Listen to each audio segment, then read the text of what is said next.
പെരുമ്പാവൂരിൽ കഞ്ചാവുമായി ഇതര സംസ്ഥാന തൊഴിലാളി പിടിയിൽ. പെരുമ്പാവൂർ ASPയുടെ പ്രത്യേക അന്വേഷണ സംഘമാണ് പ്രതിയെ പിടികൂടിയത്.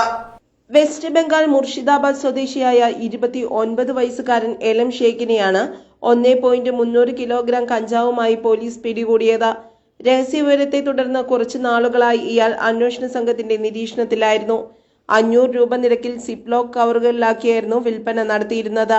2 വർഷത്തോളം ബംഗാൾ കോളനിയിൽ കട നടത്തിയിരുന്ന ഇയാൾ പിന്നീട് കഞ്ചാവ് കച്ചവടത്തിലേക്ക് തിരിയുകയായിരുന്നു. കഞ്ചാവ് തൂക്കുവാൻ ഉപയോഗിക്കുന്ന ത്രാസും കവറുകളും ഇയാളിൽ നിന്നും കണ്ടെടുത്തു. ഇതര സംസ്ഥാന തൊഴിലാളികൾക്കിടയിലായിരുന്നു കഞ്ചാവ് വിൽപ്പന നടത്തിയിരുന്നത്. Perumbavoor ASP Shakti Singh Arya, inspector TM Sufi, SIമാരായ S ശിവപ്രസാദ്, സുഭാഷ് തങ്കപ്പൻ, ASIമാരായ PA Abdul Manaf, KK Sreeja, senior CPOമാരായ വർഗീസ് വേണാട്ട്, TA അഫ്സൽ, ബെന്നി ഐസക്, രജിത് രാജൻ, MB ജയന്തി, നജ്മി എന്നിവരാണ് അന്വേഷണ സംഘത്തിലുണ്ടായിരുന്നത്. News desk, Perumbavoor.